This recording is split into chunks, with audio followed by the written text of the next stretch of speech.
그리스도의 풍성하신 은혜와 사랑이 늘 함께 하시기를 바랍니다.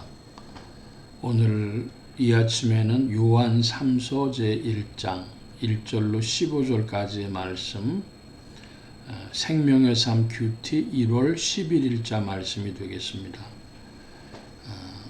1절입니다. 장로인 나는 사랑하는 가이오 곧 내가 참으로 사랑하는 자에게 편지하노라. 사랑하는 자여, 내 영혼이 잘됨같이 내가 범사에 잘되고 강건하기를 내가 간구하노라.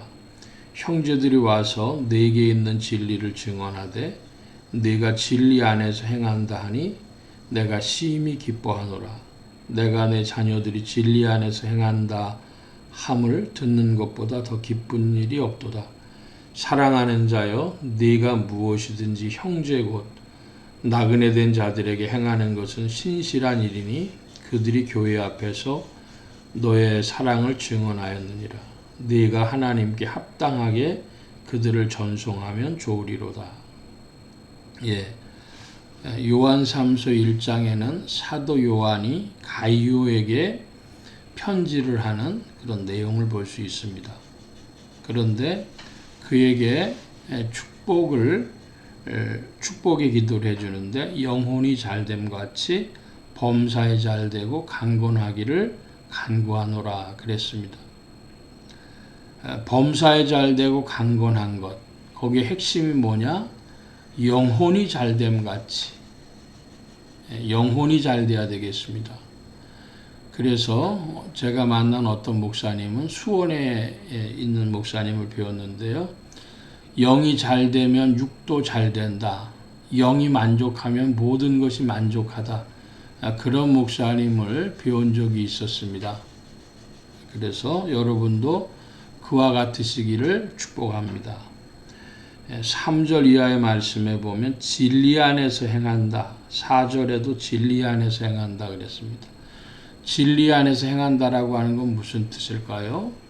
첫째로 그리스도의 이름 안에서 행하고, 둘째로 성경 말씀 안에서 행하고, 셋째로 그러므로 십계명 안에서 행하는 것입니다. 유대인들은 십계명 구약 성경 안에서만 행했지만 사실은 신약에서는 예수 그리스도를 영접하고 성령의 인도함을 받음으로 이 십계명이 하나님의 마음에서 하나님의 뜻에서 나온 것인 거로 성령은 십계명에 부합하도록 우리를 일깨우시며 이끌어 가십니다. 그러면 우리는 성령을 쫓아가실 뿐인데 계명이 이루어지는 것이죠. 그런데 십계명을 쫓는 자들은 하나님의 본의와 상관없이 그리고 외형주의에 빠져서 실속은 없이 견광부회로 그 말을 맞춰 해석하려고 하는 경향을 보여줍니다.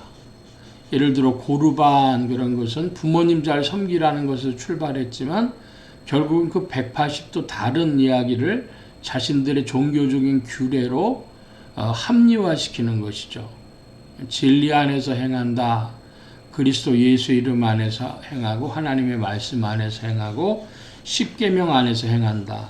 그런데 여기 6절의 끝에 보면은 하나님께 합당하게 그랬습니다. 핵심은 하나님께 합당하게입니다. 최근에 제가 말씀을 전하면서 이 합당하게라고 하는 것을 여러 번 보게 되는데요. 아주 왜 그런지 모르겠습니다. 집중적으로 이 한 달여간에 합당이라는 단어를 자주 접하게 됩니다. 하나님께 합당하게 행하는 것이 진리 안에서 행하는 것입니다. 자, 7절 이하의 말씀을 봅니다. 이는 그들이 주의 이름을 위하여 나가서 이방인에게 아무것도 받지 아니함이라. 그러므로 우리가 이 같은 자들을 영접하는 것이 마땅하니 이는 우리로 진리를 위하여 함께 일하는 자가 되게 하려 함이라. 여러분도 진리를 위하여 함께 일하는 자, 그리스도를 위하여 동참하는 자들이 되시기를 바랍니다. 9절입니다. 내가 두어 자를 교회에 썼으나 그들 중에 으뜸되기를 좋아하는 디오드레베가 우리를 받아들이지 아니하니 그러므로 내가 가면 그 행한 일을 잊지 아니하리라. 그가 악한 말로 우리를 비방하고도 오히려 오히려 부족하여 형제들을 맞아들이지도 아니하고 맞아들이고자 하는 자들을 금하여 교회에서 내쫓는도다. 2000년 교회사에 보면 끊임없이 교회에 분열과 갈등이 있었습니다. 문제는 거기에서 어느 편이 주류, 메인스트림, 하나님이 손들어 주시냐 하는 것입니다. 교회 안에서 한마음 한뜻 되는 것이 가장 아름다운 것이요. 두 번째는 한마음 한뜻까지는 안 가도 평화로운 것이 두 번째요. 셋째는 그 갈등 과정 중에서 진리 편에 서지 못한 자들을 내어 쫓아야 하는 것입니다. 그런데 어떨 때는 그 진리를 떠나고 세속적인 욕망으로 세상적인 생각으로 교회에 발을 디디고 있는 자들이 주도권을 쥘 때가 있습니다. 그리고 어떤 때는 그들이 주도권을 쥔 정도가 아니라 진리를 따르고 순종하려고 하는 자들, 말씀대로 행하려고 하는 자들을 핍박하는 그런 지경까지 갈 때가 있습니다. 그런데 여기서는 디오드레베라고 하는 이가 어느 정도의 주도권을 잡고 있는 것을 봅니다. 그러므로 여러분 교회라는 이름으로 한국 기독교라는 이름으로 모든 것을 받아들일 것이 아니라 분별하고 받아들일 때에 지금 교회 안에 갈등, 분열은 어떻게 되어져 있는가, 그리고 누가 주도권을 쥐고 있는가, 그런 것을 항상 염두에 두고 교회를 살펴보는 여러분 되시기를 바랍니다. 작게는 우리 개교회요, 크게는 한국교회요, 더 크게는 세계교회가 어디로 가고 있는지 늘 염두에 두는 여러분들 되시기 바랍니다. 11절 이하입니다. 사랑하는 자여, 악한 것을 본받지 말고 선한 것을 본받으라. 선을 행하는 자는 하나님께 속하고 악을 행하는 자는 하나님을 배웁지 못하였느니라. 하나님을 배웁는다, 본다 이것이죠. 제가 어제도 주일 설교의 말씀 중에 전한 것 같은데 사람이 육안으로 보고 뇌안으로 봅니다. 그런데 자기 상상력으로도 자기 개인의 그런 속한 능력으로도 보는 것이죠. 그것으로는 하나님 배울 수 없고 하나님은 사랑 안에서 선 안에서만 배울 수 있습니다. 그건 마음으로 배우는 것이죠. 하나님이 문을 열어주심으로 배우는 것입니다. 12절입니다. 데메드리오는 무사람에게도 진리에게도 증거를 받았으며 우리도 증언하노니 너는 우리의 증언이 참된 줄을 아느니라. 데메드리오라는 사람 이름이 나옵니다. 데메드리오, 가이오 이들은 진리편에 섰습니다. 그런데 디오드레베는 진리편에 서지 아니하고 형제들을 내어 쫓은 자입니다. 한 사람 한 사람 이름이 기록되어지는 것을 볼 때에 우리는 한 사람 한 사람이 하나님 앞에 최후의 심판대에서 한 사람 한 사람의 영이 하나님 앞에서 심판받는 것 기억해야 하겠습니다. 13절입니다. 내가 내게 쓸 것이 많으나 먹과 붓으로 쓰기를 원치 아니하고 속히 보기를 바라노라. 또한 우리가 대면하여 말하리라.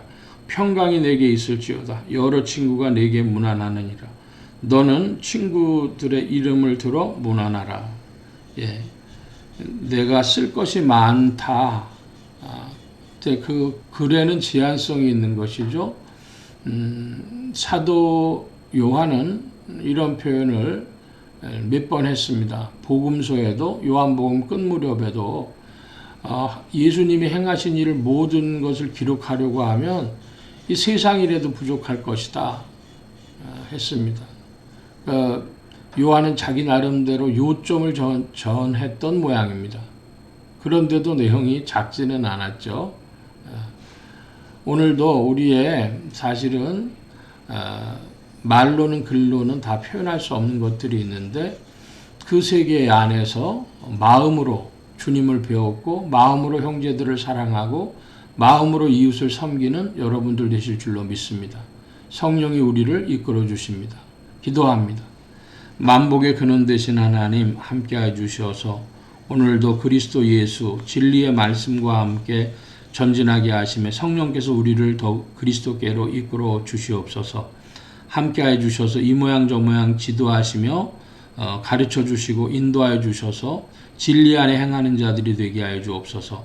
온 교회와 성도들과 주의 종들이 함께 하심에 예수 소망 교회와 온 성도들과 부족한 종에도 함께 하여 주옵시고 복음 전파 영혼 구원하는 일에 쓰임 받으며 성령님과 함께 전진케 하옵소서. 오늘도 주께서 도우시사 힘 주시고 주 안에 평안케 형통케 해 주시기를 구하고 영이 잘된 바와 같이 범사에 잘되고 강건한 주의 무리들이 되게 하여 주옵소서. 감사하며 의지하올 때에 예수 그리스도의 이름으로 기도하옵나이다. 아멘. 하늘에 계신 우리 아버지여, 이름이 거룩히 여김을 받으시오며 나라의 마옵시며 뜻이 하늘에서 이루어진 것 같이 땅에서도 이루어지이다. 오늘날 우리에게 일용할 양식을 주옵시고 우리가 우리에게 죄 지은 자를 사하여 준 것 같이 우리 죄를 사하여 주옵시고 우리를 시험에 들게 하지 마옵시고 다만 악에서 구하옵소서. 대개 나라와 권세와 영광이 아버지께 영원히 있사옵나이다. 아멘.